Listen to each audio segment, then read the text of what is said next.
साथियों, किसानों का आंदोलन लगातार चल रहा है और इस पर हमारी केंद्र सरकार की ओर से बेहताशा जुर्म ढाए जा रहे हैं। इतनी सर्द के बीच, जब इतनी हाड़ कपाने वाली सर्दी है,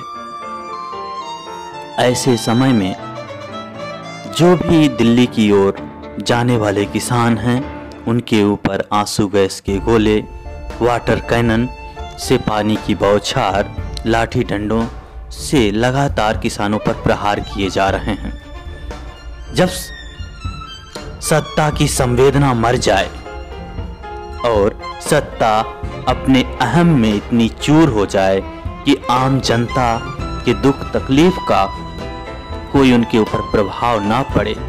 हम जानते हैं कि लगभग इस समय 60 किसानों की मृत्यु हो चुकी है इस आंदोलन में।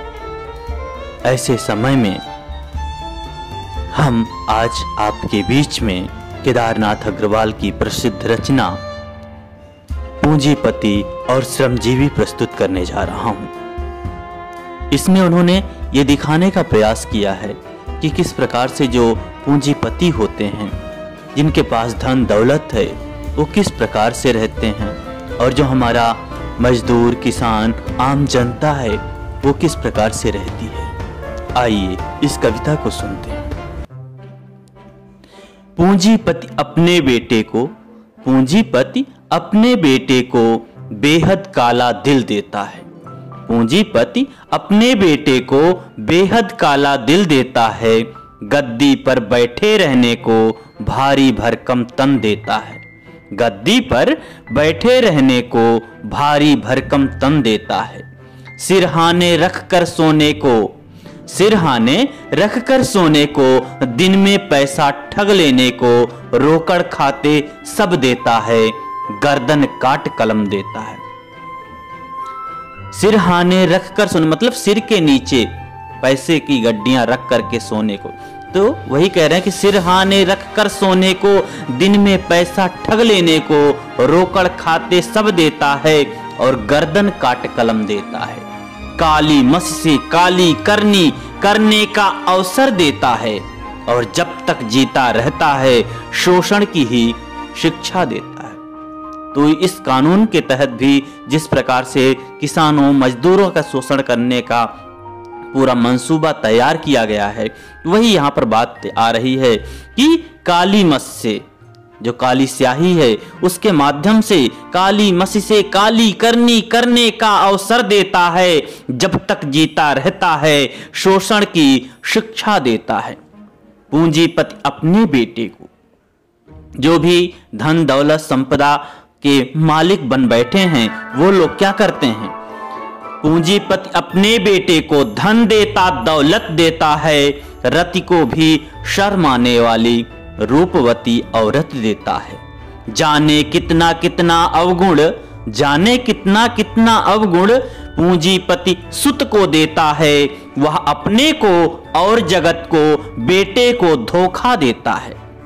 जाने कितना अवगुण, जितने भी इस देश में, इस समाज में अवगुण हैं, सारे ये अपने सुत को वसीयत में देते हैं।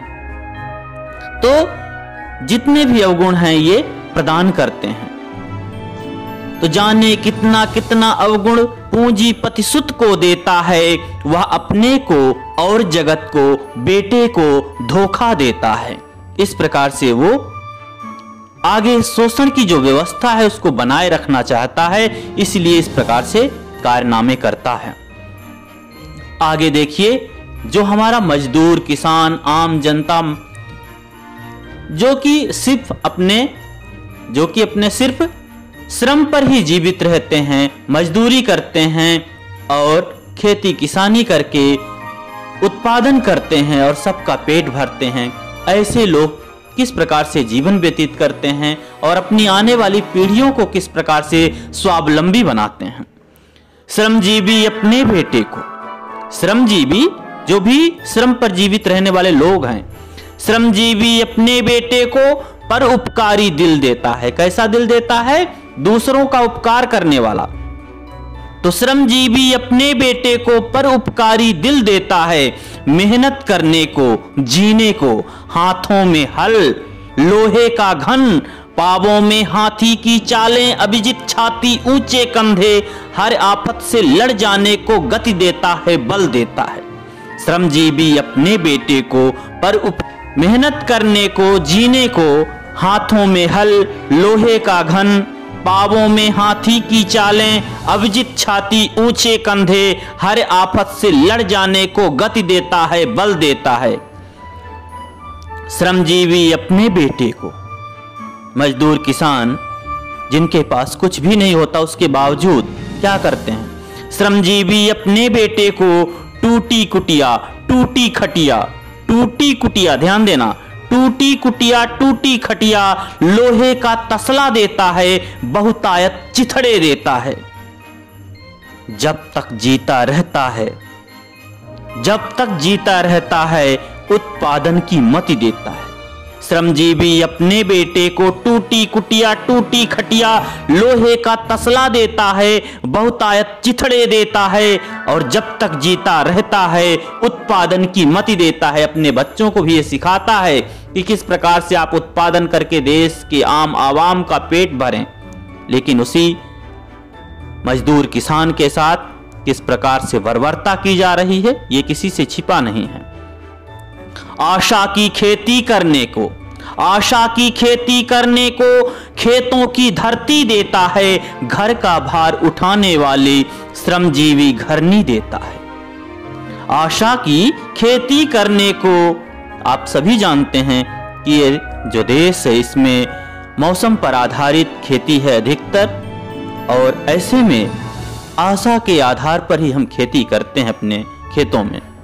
कभी उत्पादन हुआ, कभी नहीं हुआ, कभी अच्छा उत्पादन हुआ तो दाम अच्छा नहीं मिला, कभी मौसम खराब हुआ तो हमारा उत्पादन नहीं हुआ। तो ये सारी समस्याएं तो मौजूद ही हैं हमारे साथ। तो आशा की खेती करने को खेतों की धरती देता है, घर का भार उठाने वाले श्रमजीवी घर नहीं देता है। मरने को वह मर जाता है, मरने को वह मर जाता है, लेकिन जीवन दे जाता है। श्रमजीवी अपने बेटे को गोठिल हंसिया दे जाता है अपने वसीयत में, क्योंकि आने वाली पीढ़ी भी इसी प्रकार से उत्पादन करे और आम आवाम का पेट भरे। इसके लिए जरूरी है कि हम अपनी पीढ़ी को, आने वाली पीढ़ियों को उत्पादन की सही दिशा पकड़ाएं। तमाम झंझावात, तमाम हमारे साथ समस्याएं हैं, हम जूझ रहे हैं उनसे, लेकिन उसके बावजूद अपनी पीढ़ियों को, आने वाली पीढ़ियों को हमेशा उत्पादन के लिए और आगामी भविष्य के लिए तैयार करते हैं। साथियों, यहीं कविता को समाप्त करता हूं। धन्यवाद।